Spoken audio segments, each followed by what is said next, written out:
Umpires call एक इतना बड़ा डाउट है जो पूरे गेम को बदल के रख देता है। Inconsistent umpiring, technology curse really given us the result which should have been different. शायकीन क्रिकेट बड़े मायूस हैं पाकिस्तानी क्रिकेट टीम की कारकर्दगी से। आज मोहम्मद हफीज ने तो जब पोस्ट मैच प्रेस कॉन्फ्रेंस की तो उन्होंने अंपायर्स को मुर्द इल्जाम ठहराया। अगर आप देखें, मोहम्मद हफीज ने आज ये भी कहा कि आधा घंटा हमारे लिए मुश्किल हुआ वरना जीत जाते। पाकिस्तान बुरी क्रिकेट खेला और बुरी क्रिकेट खेलता चला आ रहा है, लेकिन हमारे टीम डायरेक्टर मोहम्मद हफीज साहब टेक्नोलॉजी के ऊपर, अंपायरिंग के ऊपर, जैसे मिक्की ऑर्थर ने इंडिया में कहा था कि जी दिल पाकिस्तान नहीं चलाया गया। पिछले 80 साल से पाकिस्तान ऑस्ट्रेलिया से नहीं जीता। सवाल हफीज से ये है कि चले मैं मान लेता हूँ कि रिजवान का नोट आउट था, बिल्कुल चले आपकी बात ठीक है, लेकिन खाली रिजवान से तो नहीं आप मैच हारे ना, बाकियों ने क्या किया? इनको ट्रक में लेके गए थे और वहां से भी ट्रक में लेके आएंगे। पाकिस्तान टीम ने मुकाबला तो सख्त किया और वो किसी ने कहा है ना कि दिल नातवा ने मुकाबला तो खूब किया, 2-4 हाथ लबे बाम रह गए। वो पॉजिटिव इंटेंट का हमने अचार डालना है। क्या कर रहे हैं हम इस पॉजिटिव इंटेंट का, जो हमें श्रीलंका में एशिया कप में भी शिकस्त दिलाई, जो हमें वर्ल्ड कप में भी हम अब रुस्वा होकर इंडिया से वापस आए और यहाँ ऑस्ट्रेलिया में भी 2 टेस्ट मैचेस खेल के हम दोनों टेस्ट मैचेस हार गए। विच इज वेरी अलार्मिंग कि हम लोग जो है थोड़ा सा भी, एक दफा भारत ने हमारे साथ किया था जब पांड्या ने शॉर्ट बॉलिंग कर दी थी, हम सब आउट होना शुरू हो गए थे।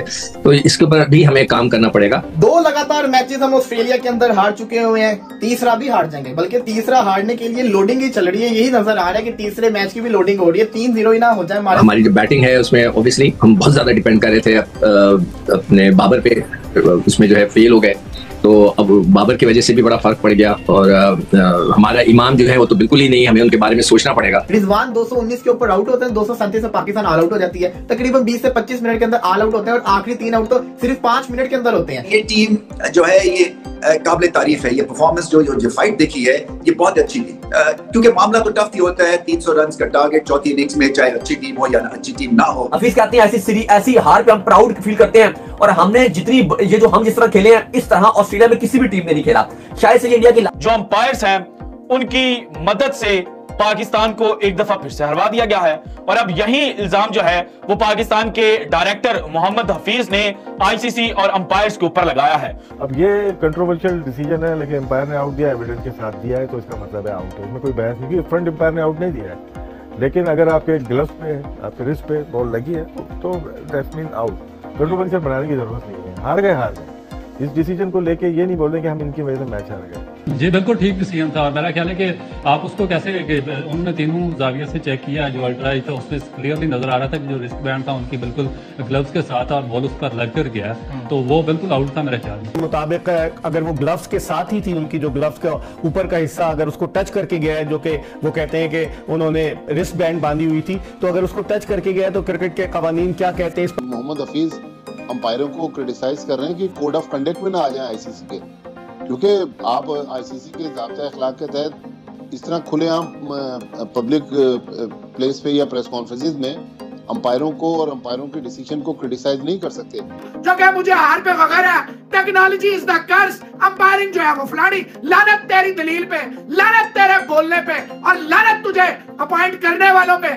लेकिन बार बार वो तो कंधे की तरफ कुछ इशारा कर रहे थे रिजवान, आपको ये लगता है कि ये आउट है? देखिए बिल्कुल आउट था रिजवान का, मैं नहीं, लेकिन जो अंपायरिंग है टेक्नोलॉजी उसके ऊपर तनकीद की है पाकिस्तान टीम के डायरेक्टर मोहम्मद हफीज ने। उनकी बाजी भट्टी साहब, सिर्फ अंपायरिंग पे ही तनकीद करना या टेक्नोलॉजी पे सवाल उठाना क्या ये दुरुस्त है? चूंकि हम तो 95 से नहीं जीते हैं, 79 रन की डिफीट को मामूली डिफीट नहीं, हमको 7 रन से या 17 रन से नहीं हारे, तो इस तनाज़े का कोई फायदा होगा हमें? देखें, मुझे तो खदशा है कि मोहम्मद हफीज अंपायरों को क्रिटिसाइज कर रहे हैं कि कोड ऑफ कंडक्ट में ना आ जाए आईसीसी के, क्योंकि आप आईसीसी के ज़ाब्ता अखलाक के तहत इस तरह खुलेआम पब्लिक प्लेस पे या प्रेस कॉन्फ्रेंसेस में अंपायरों को और अंपायरों के डिसीजन को क्रिटिसाइज नहीं कर सकते। लेकिन हमें अपने घर में भी तो नजरसानी करने की जरूरत है कि हमारे पास उस क्वालिटी के प्लेयर्स क्यों नहीं है। हमारा एक प्लेयर 50 रन बनाकर अपने लिए खेलता है और आउट होकर चला जाता है, वो उस क्लास के प्लेयर कहाँ हैं जो इस 50 को 100 में कन्वर्ट करें और पाकिस्तान को मैच जितवाएं। क्रिकेटर्स कुछ कप्तानों से बात की जी रिस्ट बैंड पे अगर लगे तो ये आउट ही कहलाता है, क्योंकि रिस्ट बैंड ग्लव्स का पार्ट ही होता है। तो मुझे समझ नहीं आ रहा कि एग्जैक्टली वो किस तरफ इशारा कर रहे हैं। फिर आपने बिल्कुल सही निशानदेही की कि आप चले हिंट दे सकते हैं कि हमारे खिलाफ कुछ या हमारे हक में फैसले नहीं आए, लेकिन आप टेक्नोलॉजी कर्स बोल दें, आप बोलें जी इनकंसिस्टेंट अंपायरिंग, आप थोड़ा सा मुझे लगता है बात आगे चली गई है। असल में आईसीसी को भी अब अपने लॉस पर, अपने जो कवानीन है उन पर नजरसानी करने की जरूरत है। जाहिर है अंपायरिंग का स्टैंडर्ड तो काफी मुतासिर हो रहा है। और ये जो टेक्नोलॉजी है, मैंने दुनिया के एक बहुत बड़े अंपायर से एक दिन मेरी बात हो रही थी, उन्होंने कहा कि एक पिच पर अगर उस सॉफ्टवेयर ने LBW पर जो बाउंस रखा हुआ है पहले दिन, तो जाहिर है वेयर एंड टेयर पिच में चेंज आता है, लेकिन उस सॉफ्टवेयर के वेयर एंड टेयर में कोई तब्दीली नहीं आती। तो टेक्नोलॉजी पर तो साल से सवाल उठ रहे हैं, और प्लेयर अगर क्रिटिसाइज करें या रद्द-ए-अमल दें, उन पर फाइन होता है, या अगर ऑफिशियल्स अंपायर्स के डिसीजन को क्रिटिसाइज करें तो वो कोड ऑफ कंडक्ट में आते हैं। तो अंपायरों के लिए भी तो ज़ाब्ता अखलाक होना चाहिए कि उनके एक फैसले की वजह से टीम का पूरा रिजल्ट चेंज हो जाता है। तो हफीज इतनी दुख वाली हालत में ये सारा कुछ बयान कर रहे हैं, तो इसका मतलब कहीं ना कहीं तो हफीज को छोटे शख्स नहीं है, बहुत बड़े प्लेयर कुछ अरसे पहले थे, अब पाकिस्तान टीम के डायरेक्टर क्रिकेट हैं, तो लिहाजा ICC को इस पे गौर करने की तो जरूरत है। बताइएगा कि ये कुछ ज्यादा कंप्लेन नहीं करने लगे मोहम्मद हफीज आजकल? देखिए, मेरा ख्याल है कि जितने इनके अपने फॉल्ट्स हैं वो अंडर कारपेट डाल रहे हैं, और मेरा ख्याल है कि ये कोई बिल्कुल भी सेंस नहीं बनती कि आप जो इन्वेंशन है, साइंस की लेटेस्ट इन्वेंशन हैं और जो लेटेस्ट टेक्नोलॉजीज है, आप उस पर आवाज उठाएं, क्योंकि ये 21वीं सदी है। एजुकेशन क्यों जरूरी है? जब तक आपके अंदर एजुकेशन नहीं होगी, आप कैसे ये चीजें समझ सकेंगे? लेटेस्ट टेक्नोलॉजीज आप समझ ही नहीं सकते ना, आपको साइंस की जो लेटेस्ट। वैसे अगर मैं इस डिसीजन की बात करूं तो आपके ख्याल में वो डिसीजन गलत था? जी बिल्कुल ठीक डिसीजन था, और मेरा ख्याल है कि आप उसको कैसे, उन्होंने तीनों जाविया से चेक किया, जो अल्ट्रा था उसमें क्लियरली नजर आ रहा था कि जो रिस्ट बैंड था उनकी बिल्कुल ग्लव्स के साथ और बॉल उस पर लग कर गया, तो वो बिल्कुल आउट था मेरे ख्याल में। लेकिन बार बार वो तो कंधे की तरफ कुछ इशारा कर रहे थे रिजवान, आपको ये लगता है कि ये आउट है? देखिए बिल्कुल आउट था रिजवान का, मैं नहीं कह सकता। आपको एक ना एक दिन टेक्नोलॉजी पे बिलीव करना ही पड़ता है। उसमें अंपायर ने नॉट आउट दिया था। अब जब कॉल हुई ना, तो आप अगर पैट कमिंस की बॉडी लैंग्वेज देखें ना, तो he was a little bit worried कि मैं लूं या ना लूं, रिव्यू लूं या ना लूं। फिर at the end of the day उसने मतलब 3 या 4 सेकंड रहते थे, तो ही ऑप्टेड फॉर रिव्यू।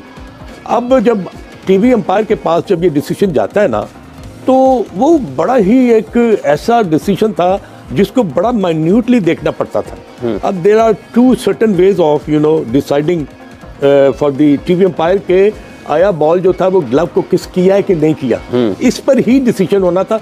मेरा ख्याल है कि ऑन फील्ड अंपायर जो था ना, ही वाज इन डाउट, तो उसने बेनिफिट ऑफ डाउट जो है ना वो बैट्समैन को दिया। तो उसने कहा अगर वो रिव्यू मांगते हैं तो फिर ये टीवी अंपायर के पास जो है ना ये सारा प्रेशर चला जाएगा, और उसके पास टेक्नोलॉजी है, तो वो ही would be in a position to ascertain कि ये आउट है कि नहीं है।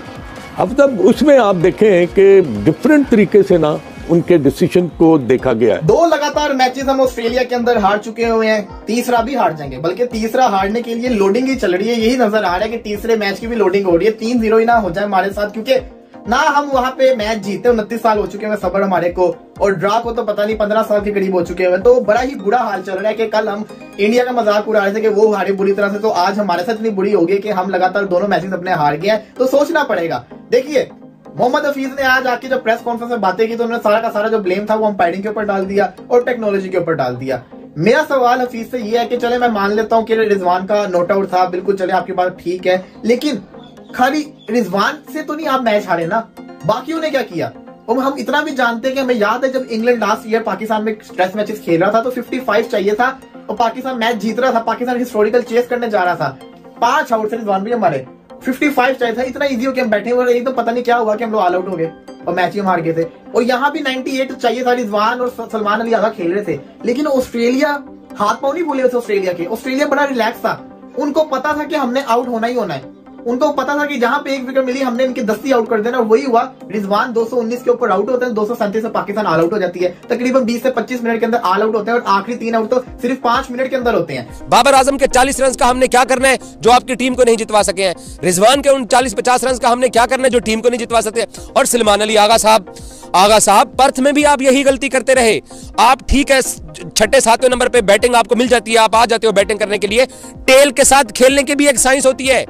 3-3 गेंदें ओवर की बची हुई हैं और सलमान अली आगा क्या कर रहा है, वो सिंगल लेके नॉन स्ट्राइक एंड पे जा रहा है।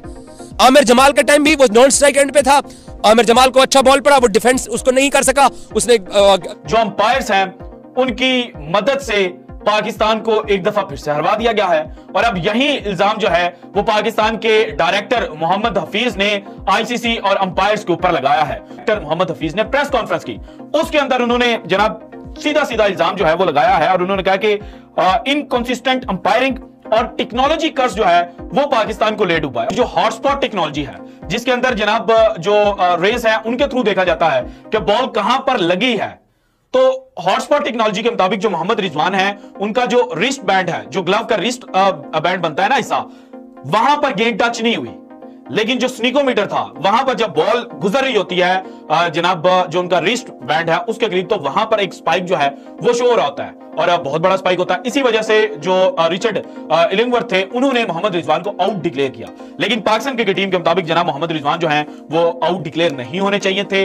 वो फैसला जो है वो ओवरटर्न नहीं किया जाना चाहिए था, क्योंकि जनाब मोहम्मद रिजवान का जो ग्लव था और उसका जो ऊपर वाला हिस्सा था उसको गेंद नहीं लगी थी। और अब जनाब पाकिस्तान क्रिकेट टीम के जो डायरेक्टर और बड़े हैं उनके मुताबिक पाकिस्तान को ये जो टेस्ट मैच करवाया गया है ये अंपायर्स की जनाब जो फिक्सिंग है उसकी वजह से हारे हैं। और अब चूंकि मैच ऑस्ट्रेलिया के अंदर खेला जा रहा था, ऑस्ट्रेलिया के सुपरस्टार सामने थे, सो मुझे लगता है कि जनाब अंपायर्स को कहीं ना कहीं जो ऑस्ट्रेलियावी लेजेंड्स हैं उनका जो असर रसूख है ना वो खा गया है। और अंपायर को क्या खाया है पाकिस्तान को, अल्टीमेटली जनाब ये मैच जो है वो हारना पड़ गया।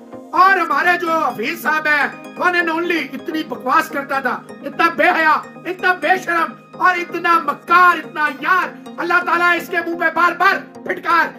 ऐसा बेहया, ऐसा बेशरम, ऐसा बदहया और ऐसा निकम्मा, ऐसा टट्टू, ऐसी मैंने कभी अपनी लाइफ में प्रेस कॉन्फ्रेंस नहीं सुनी। जो कि मुझे हार पे वगैरह है, technology is the curse, umpiring जो है वो फलानी, लानत तेरी दलील पे, लानत तेरे बोलने पे और लानत तुझे अपॉइंट करने वालों पे, लानत है तेरे को टीम के साथ लगाने वालों पे, तेरी थर्ड क्लास ज़हनियत, तेरी थर्ड क्लास सोच पे। बेहया, इतना टीवी पे बैठ के भौंकता था, इतनी बकवास करता था, पंजाबी साले को आती नहीं। अंपायरिंग टेक्नोलॉजी कर्स, रिजवान को उड़ा के रख। और जो लोग कह रहे हैं कि जनाब आउट नहीं था, वो आउट था यार। देखे ऐसे ही ठीक है, अंपायरिंग घटिया हुई है, सब कुछ हुआ है, इतना भी बायस नहीं। वो भाषा बोगले साहब भी कह रहे हैं बेनिफिट आउट, मेरा ख्याल है कि यार वो आउट था। ऐसे बंदा बहाने बनाए। देखे यार कितना बेगारत और झूठा आदमी है, टोपा लगा के टोपा लेके आ गया बकवास करने के लिए, वहां पहुंचा हुआ याशी करने के लिए, वहां पे इसने कर्फ्यू लगाया हुआ है। टीम के प्लेयर ये भी ना करें, टीम के प्लेयर वो भी ना करें, इसको करें सारे मिलके, इसके पिछवाड़े को सुखाए, बड़ा करें। अंदाजा लगाए इतना झूठा आदमी है, वहां बैठ के टेक्नोलॉजी, अंपायरिंग और डोमिनेट, यानी बाबर आजम का जो डेफिनेटली डोमिनेटेड था वो अभी तक हमारे पिछवाड़े में घुसा हुआ है। ये हदवाड़े सारे जो है हमें लूट रहे। दोस्तों जैसा कि आप जानते हो पाकिस्तान क्रिकेट टीम इस समय ऑस्ट्रेलिया के दौरे पर है। पाकिस्तान को ऑस्ट्रेलिया के हाथों दूसरे टेस्ट मैच से भी हार का सामना करना पड़ रहा है। मेलबर्न क्रिकेट ग्राउंड में खेले गए बॉक्सिंग डे टेस्ट मैच में ऑस्ट्रेलिया ने पाकिस्तान को 70 रनों से हरा दिया है। इसी के साथ ऑस्ट्रेलिया ने 3 टेस्ट मैचों में 2-1 की बढ़त बना ली है। इसकी वजह से पाकिस्तान बौखला गया है। पाकिस्तान के सईद हफीज ने बताया है, जो उनके कोच हैं, उन्होंने बताया है कि हमें अंपायर ने धोखे से हरा दिया है, क्योंकि दरअसल ऐसा हुआ कि रिजवान को अंपायर ने आउट दे दिया, जिससे कि यह बवाल मच गया था। और हाफिज अंपायर कॉल के फैसले को लेकर नाराज़गी दिखे। तीसरा अंपायर अगर रिव्यू देने के बाद भी कंफ्यूज होता तो वह मैदानी अंपायर के फैसले को बरकरार रखता है, इसलिए अंपायर कॉल कहते हैं। इस मैच में मोहम्मद रिजवान के आउट देने पर बवाल हो गया था। पैट्स कमिंग्स की गेंद पर रिजवान के बल्ले के पास से आई और ऑस्ट्रेलिया की टीम ने अपील की, जिसे मैदानी अंपायर ने नकार दिया। दोस्तों मेरी वीडियो को लाइक कर दे, चैनल को सब्सक्राइब कर दे, साथ में बेल आइकन को दबा दे। जय हिंद, जय भारत।